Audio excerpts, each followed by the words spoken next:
Boa noite, família Jack. A paz do Senhor Jesus. Bem, como eu havia postado no grupo, eu estaria dando uma palavra pastoral para a igreja concernente às metas para com esse momento que nós estamos passando aí no Brasil e no Rio de Janeiro, onde o aumento de casos do coronavírus tem sido muito grande e houve aí uma intervenção do Estado, onde está isolando por zonas como Zona Sul, Zona Oeste, Baixada Fluminense, etc. Nós precisamos de adotar algumas medidas para que a igreja que tenha vida própria continue o seu curso. Estive ontem com alguns obreiros na igreja e tratamos algumas coisas, projeto para que a igreja continue. Nós vamos estar fechando a igreja, inclusive nos domingos, porém nós decidimos estarmos fazendo grupos de oração com a igreja, onde a igreja estaria aberta todos os dias, de segunda a sexta, 1 hora por dia, de 19 às 20 horas. A ideia seria dividir a igreja em grupos de 5, e estarmos fazendo todos os dias oração de joelho, ou seja, a igreja vai estar aberta todos os dias, de segunda a sexta, de 7 às 8, ou seja, de 19 às 20, com grupos de 5. Eu gostaria de fazer um pedido que os irmãos que forem aderir a essa proposta de oração, que possa se manifestar lá nos nossos grupos, as irmãs na UFADJEC, os varões do ministério e os jovens na UMADJEC, para que eu possa então estar montando os grupos de oração. Vou chamar o pastor Daniel, a irmã Ana, que é líder da oração da segunda-feira, e vamos estar criando esses grupos. Salvo, e aqui é um pedido, um conselho meu, que os irmãos que estão no grupo de risco, no topo, possa se isolar totalmente por enquanto. E quais são esses irmãos? Aqueles que têm diabetes, os que têm insuficiência coronária, os que têm pressão alta, aqueles que têm problema pulmonar como bronquite, essas coisas assim, que os irmãos se isolem por enquanto. É por um período, é por um tempo, até que passe, até que pelo menos o perigo seja menor. Porém, os outros irmãos, eu gostaria que pudessem estar aderindo a essa ideia. Vamos estar também fazendo, isso aí o evangelista Robson está com a responsabilidade de criar, foi a ideia dele, culto online. Vamos criar aí 2 ou 3 grupos, aonde nós iremos para a igreja, com algumas pessoas, não muito, tá? Porque nós não podemos nos aglomerar. Então vamos estar fazendo um culto online. E aí os irmãos vão ficar sabendo do dia e da hora do culto online, a fim de que toda a igreja, naquele mesmo horário, possa estar participando do culto, cada um dentro da sua casa. Vamos estar transmitindo para os irmãos o culto online. E também gostaria aí, mais uma questão de consciência de cada um de vocês. Amanhã, domingo, eu vou iniciar isso dentro da minha casa, que é o culto doméstico. Cada família se reúna num horário específico e faça seu culto doméstico.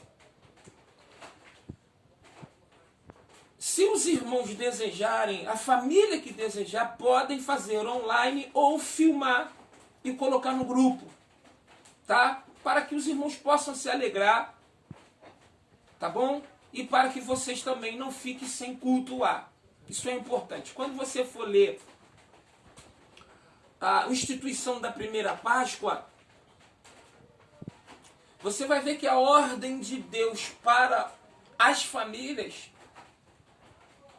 é que eles, na verdade, fizessem essa Páscoa, comemorassem essa Páscoa entre família. Ah, mas convidou alguém? Convidou alguém? Peraí, vamos lá. Se a sua família for pequena para um cordeiro, aí sim poderia convidar uma outra família pequena, porque o cordeiro era para ser comido naquele dia. Porém, nesse caso, é preciso que haja isolamento.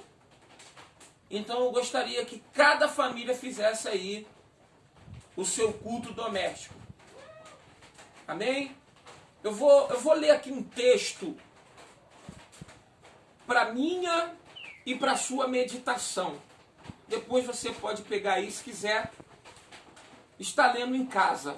Um texto bastante conhecido, tem sido muito usado nesses dias, inclusive esse aí que eu falei sobre a instituição da primeira Páscoa lá dentro do Egito, onde muitas pessoas estão usando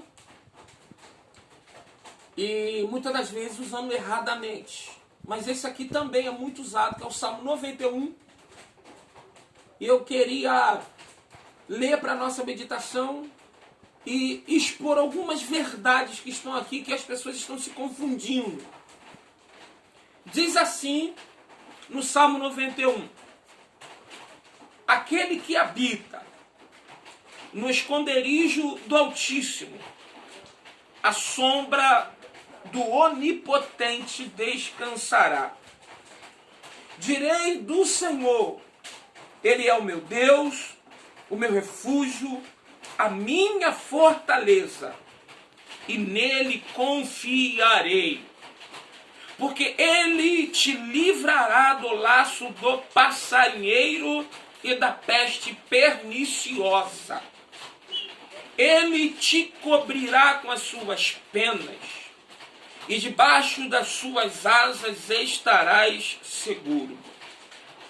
A sua verdade é escudo e broquel. Não temerás espanto noturno, nem seta que voe de dia, nem peste que ande na escuridão, nem mortandade que assole ao meio-dia. 1000 cairão ao teu lado, 10.000 à tua direita, mas tu não serás atingido. Somente com os teus olhos olharás e verás a recompensa dos ímpios, porque tu, Senhor, és o meu refúgio. O Altíssimo é a tua habitação. Nenhum mal te sucederá, nem praga alguma chegará à tua tenda. Ao teu respeito, porque aos seus anjos dará ordem ao teu respeito, para te guardarem em todos os teus caminhos. Somente até aqui é mais para uma reflexão nossa, mais para uma meditação nossa nesse momento, porque nós estamos vendo aí nos veículos de comunicações, nos meios de comunicações sociais como WhatsApp, Facebook e alguns outros. Eu na verdade não participo, eu só tenho WhatsApp e Facebook. Já é complicado, né, ter os dois, que a gente, se bobear, a gente não faz mais nada. Imagine o restante, Instagram, aquelas coisas todas, eu não tenho. Porém, eu vejo aí as pessoas utilizando muito esse Salmo 91. Crentes, não crentes, evangélicos ou não, independente disso, eles creem nisso. Eles acreditam nisso. Eles sabem muito bem que existe um Deus todo-poderoso que criou todas as coisas e é poderoso para livrar. é poderoso para nos guardar. Bem, verdades que estão reveladas dentro desse texto, as pessoas não conseguem chegar. A primeira coisa que a gente tem que entender aqui é que se atribui a escrita desse capítulo a Moisés. Quando nós vamos saber que a escrita desse capítulo é atribuído a Moisés, nós vamos lembrar da história de Moisés, nós vamos lembrar da vida de Moisés, do que Moisés viveu, o que Moisés passou, na verdade, desde o seu nascimento. Vai nascer já numa época em que o rei do Egito vai dar ordem para matar os filhos das hebreias que estavam nascendo, os filhos homem, filho varão, e Deus vai livrar Moisés da morte. Primeiro, Deus livra Moisés da morte, mas muitos filhos das hebreias morreram. A gente não vai ter isso escrito na luz da Bíblia, mas quantas perderam seus filhos? Né? Moisés foi um dos que Deus livrou. Porque quando você vai ler o texto, você vai entender que Deus vai usar aquelas duas parteiras que vão agora fazer o parto da mãe de Moisés. E a Bíblia vai dizer que elas temeram ao Deus dos hebreus e pouparam a Moisés. E foram lá e contaram uma história diferente para o rei, dizendo que as hebreias eram inteligentes, eram fortes, e quando elas chegavam até as hebreias, um neném já tinha nascido. Mas a Bíblia vai dizer que elas temeram ao Deus de Israel. Deus está trabalhando na vida de Moisés por causa da escolha. Porque Moisés já é escolhido por Deus antecipadamente. Moisés agora vai ser criado dentro do palácio. Moisés agora vai ser criado dentro da família de Faraó e vai crescer como príncipe. Porém, os irmãos sabem bem da história de Moisés. Se eu for falar aqui, eu vou me alongar muito nesse vídeo. E o vídeo não é para se alongar. Deus vai cuidar de Moisés na sua estadia lá em Midian, na sua ida, na sua estadia, no seu retorno para o Egito. Deus vai levantar Moisés e vai lançar 10 pragas dentro do Egito e vai tirar com mão forte o seu povo de dentro do Egito e vai levar para o deserto. Em todo o tempo, Moisés viveu o que ele está escrevendo nesse capítulo 91. Ele viveu isso. O que nós vamos entender aqui? E o versículo 1 já é, para mim, uma chave muito grande de ensinamento para quem verdadeiramente quer viver essas promessas que estão aqui. Primeiro, o que habita no esconderijo do Altíssimo, a sombra do Onipotente descansará. É importante frisar aqui, o que habita no esconderijo do Altíssimo. Ele está dizendo assim, ó, aquele que mora, aquele que faz morada. Mas o texto um pouquinho mais à frente vai dizer que a morada de Deus é no alto. O Altíssimo é a tua habitação. Se bobear, você se confunde. O que Moisés está querendo dizer aqui? Quem tem compromisso com Deus, quem vive para o Senhor, não é qualquer um que pode usar esse texto e dizer que praga alguma chegará à sua tenda. Vamos voltar na instituição da Páscoa. Deus vai lançar 10 pragas sobre o Egito. E 9 dessas pragas vai atingir diretamente a todo o Egito, menos a terra de Gozém, aonde estavam os hebreus. Porém, a 10ª praga que Deus vai lançar sobre o Egito vai atingir a todos. E agora, como se livrar do anjo da morte? Aqui o texto deixa claro. Quem vai ser livre do anjo da morte? Só aqueles que são compromissados, enlaçados, aliançados com Deus. E aí então Deus vai instituir a Páscoa. E com o sangue derramado do cordeiro, com o sangue do cordeiro macho, de um ano, sem mancha, sem mácula alguma, sem defeito algum, que seria morto, assado, esse sangue sim, seria passado na verga das portas ou na ombreira das portas, e esse sangue era como cobertura. Esse sangue era como esconderijo. O anjo da morte vai vir e vai ter que passar por cima. Ele passou. É Páscoa, passar por cima. Infelizmente, nem todo mundo tem essa cobertura. Por quê? Porque não tem compromisso com Deus. Porque não tem aliança com Deus. Porém, nós precisamos entender que o anjo da morte iria alcançar aos hebreus, se os hebreus não obedecessem a ordem de estar dentro das suas casas, aonde estivesse o sangue da aliança. Correto, meus irmãos? Se houvesse uma casa de hebreu, que não houvesse o sangue da aliança, o anjo da morte entraria e ceifaria o seu filho primogênito. O que eu quero dizer aqui é que nós precisamos de respeitar as leis constituídas do nosso país. E hoje o pedido do nosso governador é: evitem aglomeração. E um pedido foi feito também para os pastores, para os líderes, que evitassem a aglomeração. Ouvindo a Bíblia, nós vamos respeitar as leis constituídas. Não há medo nosso.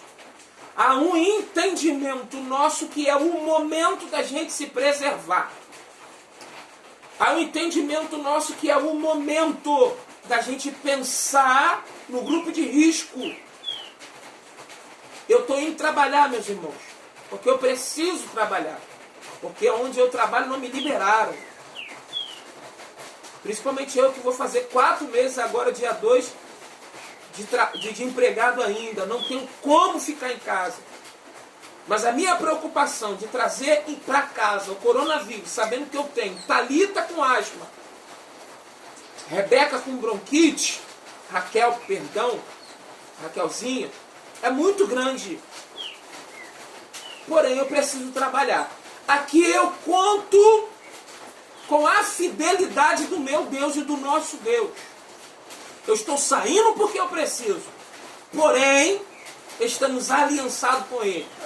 Porém, essa aliança nos dá o direito de estar ou de morar, de habitar no esconderijo do Altíssimo. Então eu queria fazer esse pedido aos irmãos. Nos ajude, porque é momento da igreja estar coesa, da igreja estar unida. Amém? Deus abençoe vocês. Obrigado pelo carinho. Obrigado pelas mensagens de incentivo. Não se preocupe com aqueles que vão nos apedrejar. Isso é muito normal. Quem pensa que evangelho é só de pétalas de rosa está enganado. Toda rosa tem o seu espinho. O evangelho não é diferente. Dizer que nós estamos preparados para isso, quem nos garante é o Senhor. Se não fosse a mão do Senhor, nenhum de nós suportaríamos as pedradas da vida, porque dói. Mas quem nos chamou, Ele nos garante. Quem nos alcançou por preço de sangue, nos constituiu como igreja, Ele nos sustenta e nós vamos chegar lá em nome de Jesus. Que Deus te abençoe. Que Deus abençoe a Adjé. Se você é meu irmão, que você é minha irmã, ouça essa palavra. Se possível for, não saia de casa. Espera, porque isso vai passar. Vamos estar orando ao Senhor. Faça sua oração em particular, faça seu momento em particular. Tá bom? Não deixe de orar, nós precisamos de nos fortalecer. É hora de buscar a presença do Senhor. Deus abençoe a todos, um grande abraço, a paz do Senhor Jesus.